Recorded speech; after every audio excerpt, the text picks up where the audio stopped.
Oi pessoal, tudo bom? Aqui é a Cat. No vídeo de hoje a gente vai conversar um pouquinho mais sobre o livro O Morro dos Ventos Uivantes, da Emily Brontë.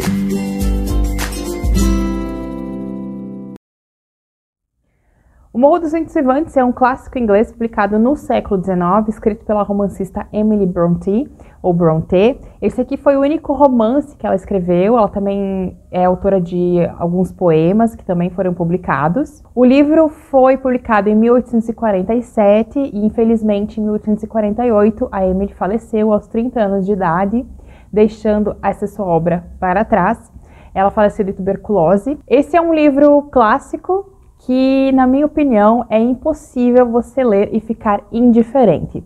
Muitas pessoas amam, é o livro favorito da vida delas, e muitas pessoas odeiam esse livro, né? Pode ser o que for, né? Você pode amar ou você pode odiar, mas eu acredito piamente que é impossível você sair indiferente a essa história e aos personagens. E isso mostra o poder dessa narrativa. Esse é um romance vitoriano com articulações de gótico. A Emily trabalha com alguns elementos do gótico dentro da narrativa. E ele é um livro que ele vai ser contado por uma personagem chamada Nellie Dean. A Nellie é uma empregada que trabalhou com esses personagens, trabalhou para eles nas propriedades que fazem parte aqui da narrativa, e ela é quem vai nos levar para trás, para o passado, e vai nos contar essa história. A história se passa no interior da Inglaterra, em duas propriedades, que é o Wuthering Heights, que é o Morro dos Ventos Uivantes, e a Thrushcross Grange, que é essa outra casa, e os personagens desses dois locais vão circular pelas duas propriedades e interagir um com os outros, e é isso que vai formar a história.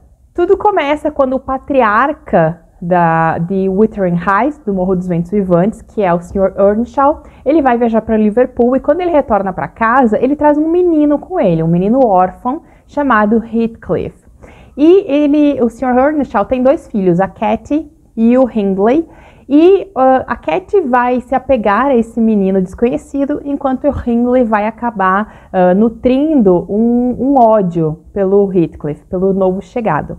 E o Heathcliff, ele é uma criança misteriosa. A gente não sabe de onde ele veio, a gente não sabe qual é a história dele, a gente não sabe nem se esse é o nome verdadeiro dele. Ele é um completo mistério, e ele vai ter essas duas acolhidas dentro dessa casa. Enquanto a Katie se torna amiga dele e tem essa ligação afetuosa com o Heathcliff, o relacionamento dele com o jovem Hindley é um relacionamento de humilhação, de violência constante. Vai ter um desenvolvimento aí que eu acho que é importante que vocês leiam. Eu não vou contar minuciosamente para vocês o que vai acontecer, mas o fato é que a gente vai chegar um momento em que a Katie, já na adolescência, né, enfim, no final da adolescência, ela vai casar com o Linton, que é o garoto da propriedade vizinha, e o Heathcliff vai embora. Só que o Heathcliff, depois de passar por anos de humilhação e violência, e por essa questão de que a Katie vai se casar, ele vai embora jurando vingança contra todos que lhe fizeram mal. Então ele vai embora já dizendo isso, né? Que um dia ele vai se vingar de todas essas pessoas.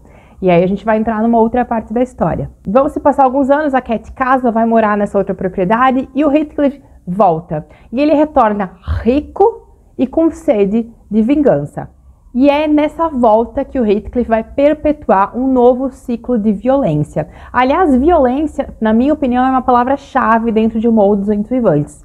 O estar violento e o ser violento é uma constante na narrativa de todos os personagens.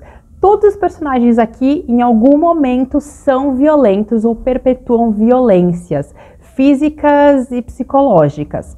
E o Heathcliff, quando ele retorna do seu exílio, ele retorna com uma sede de vingança, e ele inicia um novo ciclo de violência em relação aos outros personagens. Esse é um livro que permite diversas leituras. Você pode ler com um enfoque no gótico, você pode ler com um enfoque nos personagens. Tem gente que faz a leitura com um enfoque no romance do Heathcliff com a Katie. Vai depender de você e de que tipo de leitor você é.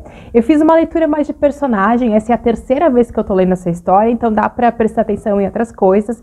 E essa minha terceira leitura foi muito focada em cada personagem e nas suas particularidades. O Heathcliff, por exemplo, né? Ele é um garoto sem nome, ele é um garoto sem terra, ele é um garoto sem passado, que desde a infância ele passa por uma série de maus tratos e violências físicas constantes e psicológicas também. E ele é constantemente desumanizado ao longo da história. Ele nunca é um ser humano, ele é chamado de demônio, de diabo, de animal. Eles tiram dele a sua parte humana. ainda na infância. E isso vai entrando na personalidade dele, né? Essa desumanização. E o quanto você tirar o humano da pessoa muda a personalidade dela. E quando ele retorna anos depois, ele já absorveu essa violência toda e ele adicionou uma vingança.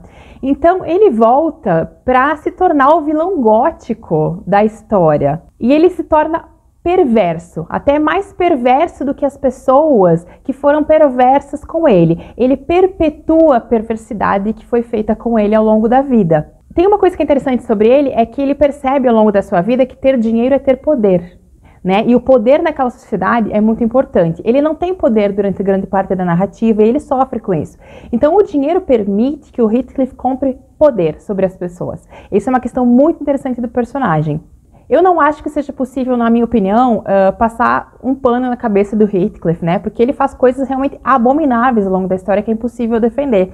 Mas a gente consegue entender qual foi o caminho da violência na vida dele. A Cat, na minha opinião, é um personagem que tem uma carga de tristeza muito grande. Ela é uma menina que nasceu livre, espirituosa, né? Ela é uma menina que tem muitas ideias, ela é muito inteligente. Só que a Cat sabe e ela tem plena consciência que ela faz parte de uma estrutura social vigente. A Cat é um dos personagens que talvez tenha mais consciência disso dentro da história. Ela sabe que ela pertence a uma classe social.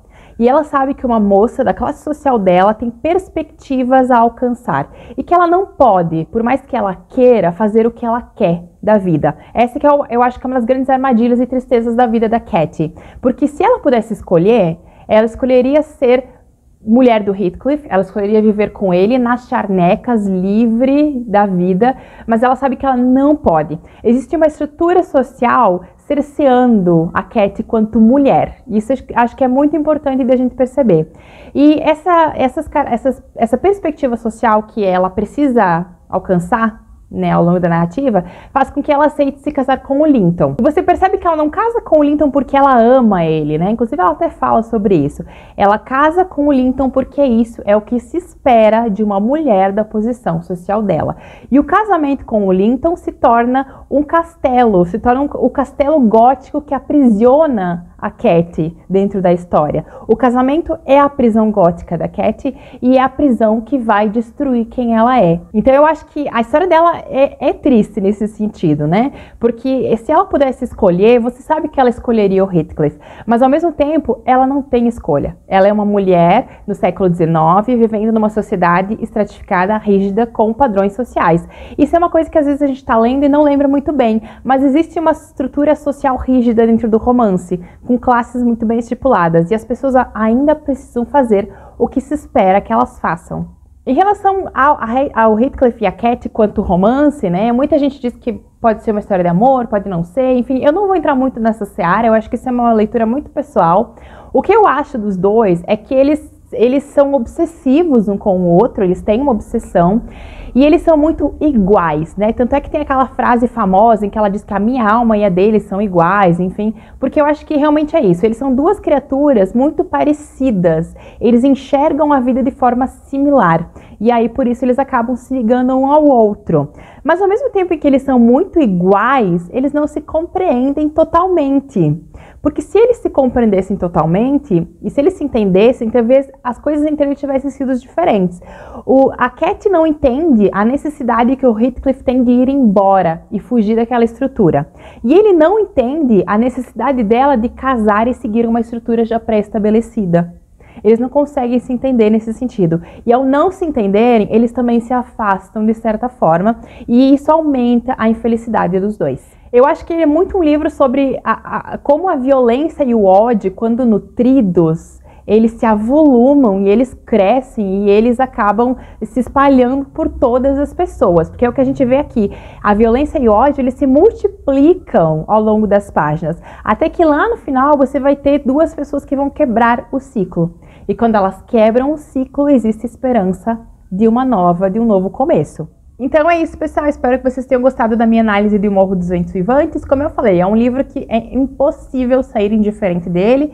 Então leiam, tenham uma opinião. E outra coisa que eu percebi também é que, dependendo da sua bagagem e do momento em que você lê ele na sua vida, ele tem significados diferentes e você percebe coisas diferentes. Eu já li, nas 3 vezes que eu li, eu percebi coisas diferentes porque eu estava em momentos diferentes. E eu acho que essa é uma das coisas mais legais dos clássicos, né? Essa constante revisitar uma novidade. Então é isso, eu vou deixar link para o livro aqui embaixo no box de descrição para vocês. E é isso, beijão e a gente se vê no próximo vídeo.